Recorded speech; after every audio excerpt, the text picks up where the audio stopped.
Today's video, we are here for NASCAR Heat Evolution Season 8, Episode number 5.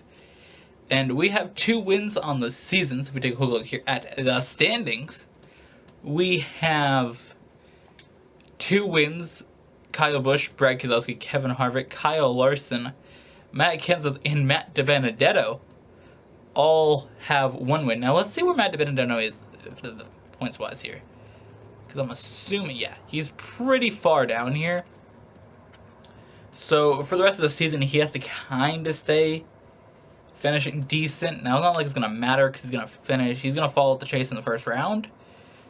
But to get into that chase with that win, he's going to have to drive a little bit better than he did before because he's in 27th and he's less than 10 points ahead of Landon Castle, who's there.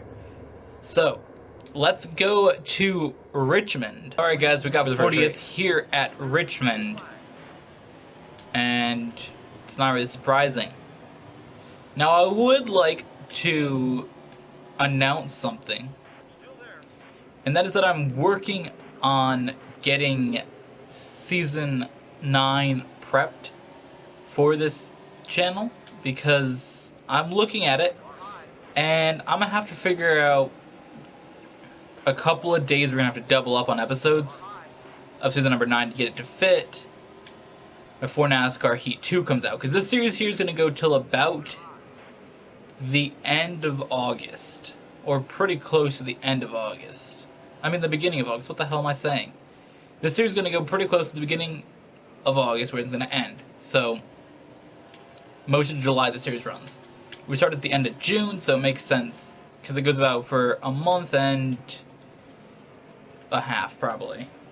So, with that, basically, I was looking at the schedule before we started this. And I know it's kind of early to be thinking about season number 9, but I really wanted to make sure I'm ready for that season. Because I'm getting excited for NASCAR Heat 2 and Gran Turismo, both games that are coming out this year. I'm getting excited for them. It's getting closer towards the second half of the year now when a lot of games start coming out. So I'm excited for both of these games. But the thing is that Case had mentioned to me about pre-ordering Gran Turismo, and I'm like, yeah, that's a great idea. I mean, once I realize what's in it. There goes Matt DiBenedetto, who we were just talking about. Not crashing, and hits into me. I'm actually not going to pit. But the thing is I was looking at NASCAR Heat 2, and that's coming out relatively soon. Now, you guys know space is limited on consoles. Okay, I mean, space is limited in general, but space is limited on consoles to how many gigabytes you buy. Now, I bought the 500 gigabyte PlayStation 4. Obviously, this is before they're releasing the terabytes, because they started coming out about 2015, 2016, that a terabyte console came out. So, I couldn't get a terabyte console yet. So, I got a 500 gigabyte PlayStation 4. And I don't have much space left on it. So, when I get a new game, I typically delete one that I don't play. But the thing is that I don't need to play NASCAR Heat and NASCAR Heat 2. So I'm going to delete NASCAR Heat off the console. So I want to make sure I can get Season 9 done before the 12th. So I think I'm going to just double up on some episodes so I can delete this game from the console and then get NASCAR Heat 2 and download it onto the console. And that's that. Gran Turismo, probably going to delete Battlefield 1. To be honest. Or I could delete Madden, because I don't play Madden, but I think I'll save Madden for if I get another sports game.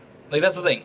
If I get games that are similar, I'll just delete something. So if I get, say I get Madden 18, which I don't intend to, but say I do get Madden 18, I'll just delete Madden 17. Or if I get 2K18, which is something I'm actually considering, if I get 2K18, then I'll just delete 2K16. Like, it's something like that, you know? So, if I'm getting NASCAR Heat 2, I'll just delete NASCAR Heat Evolution. Like, I don't need it. And I've deleted a couple games off the console before, but for now, for Gran Turismo, I think I'll probably be deleting Battlefield 1 off the console. Like, it's still there. Like, if I want to play it again, I can just re-download it, but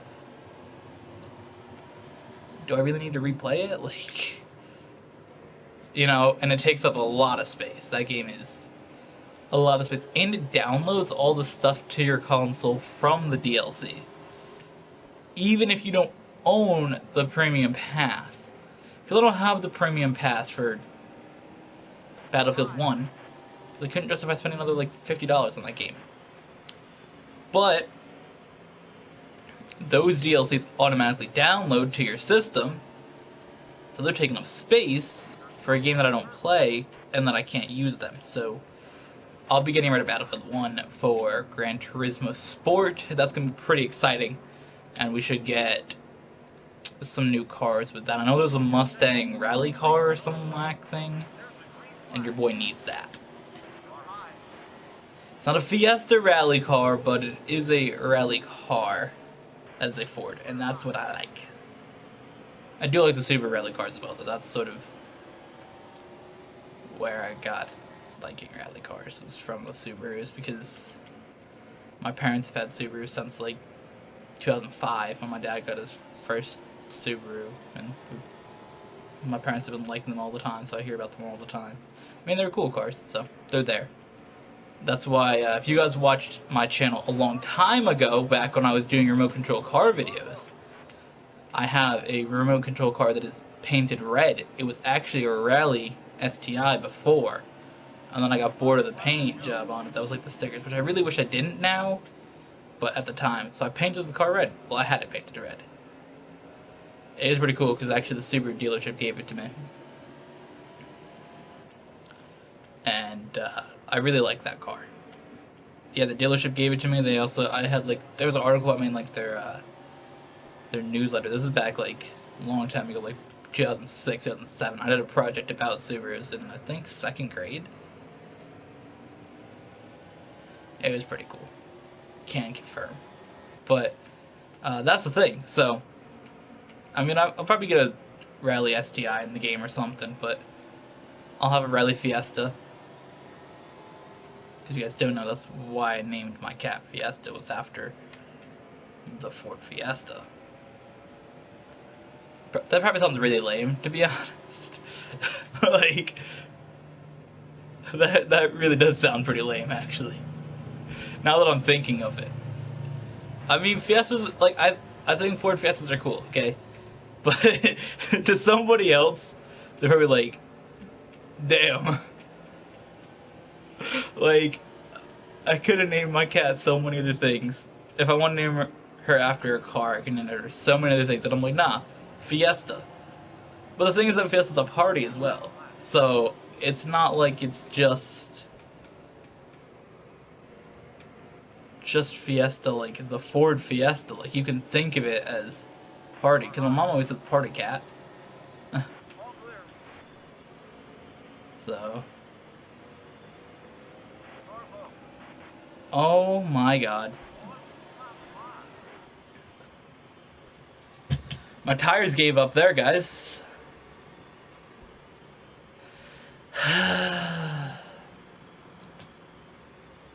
Alright, guys, here we go. I never qualified the Super Speedway because I know I'm going to get last. So, here we go. 40th place. That last race really triggers me, though. Like, I was just having fun, too. I was just having a casual conversation about stuff. Like, those are the kind of races that I like. Because I just sit there and just talk about, like, whatever's going on. I'm like, yo, I got you. Because it's one of those tracks that it's either you're going to win it or you're going to lose it. And, I typically can figure out how to get to the front. Typically there's a caution, and I'm good on fuel, so I make it, but the issue with that is stretching it on tires, and that is what I did. I stretched on tires, and I paid the price for that one. Because stretching it on fuel is okay. Okay, I'm not really worried about stretching on fuel, but stretching it on tires is always the difficult part of this game. Because you're going into that last corner, and that's typically where you're going to give up on the tires.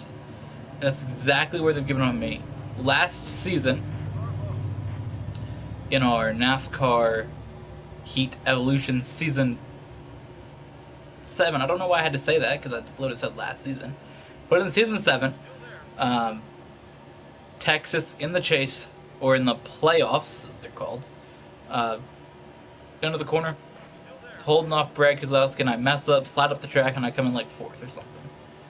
Really disappointed in that, because I would have actually the most wins that season, because I went on to win Homestead, which I never won before, so I'm like, oh, well, that's my last win right there, but I went on to win Homestead that season.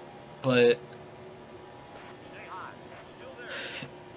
it's just so disappointing when you lead a whole race, or most of a race like I led there, and to have one little mistake in a corner, and you watch that win slip away, because you know it's the last lap, right?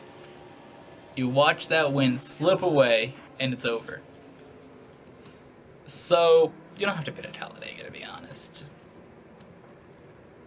That really changes it. Typically, we have a green flag race at Talladega, though. Can I make it? That's risky right there.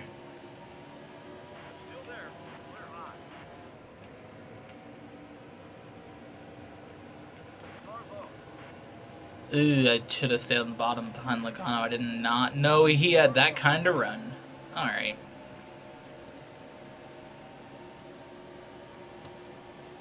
So your car's going to pick up. You're going to notice in a second here. See, look at that.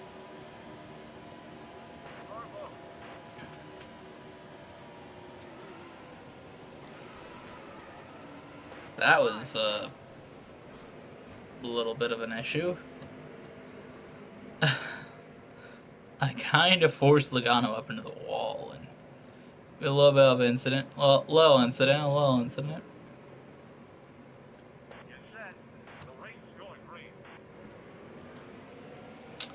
Alright, here we go. See if we can get up here behind Harvick before Kansas forces us up into the wall. I don't never like running the high side of this track. I will run the bottom, but the high side at super speedways scares the shit out of me. Because I always feel like I'm just going to hit the wall and crash, and I'm going to lose the race. So we're good on tires and on fuel. Harvick here. Let's see if we can split the middle between Harvick and Logano, and we did. Ricky Stenhouse Jr. coming up here at Talladega, trying to make himself relevant in the video game.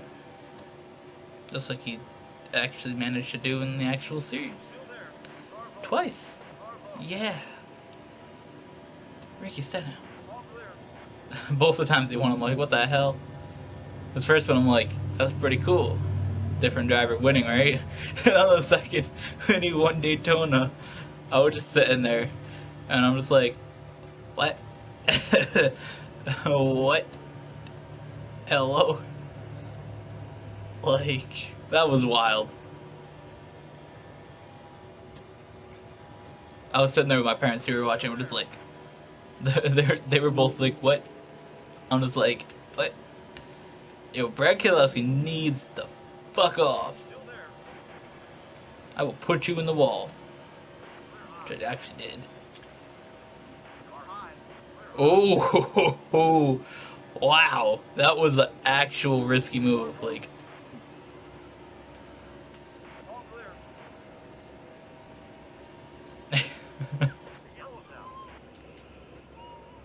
yo, I slammed into him so hard. He was gone. Yo, they're gonna have that, what is that line? The line thing in the back straightaway? Caution line, or competition line, or caution something line, or the get to this line, overtime line. Yes, I knew what it was, something that wasn't really needed. Do they have an overtime line at like road courses? They have to. Sure, NBC will show me where it is. Their arrows and shit. NBC's broadcast of NASCAR is absolute ass. Shit is garbage. I mean, if you're a Dale Jr. fan, sure, shit's great. It's all they talked about at Daytona, but you like any other driver. Like I seen on Twitter, Kevin Harvick said he didn't get interviewed at all. I'm just like, damn.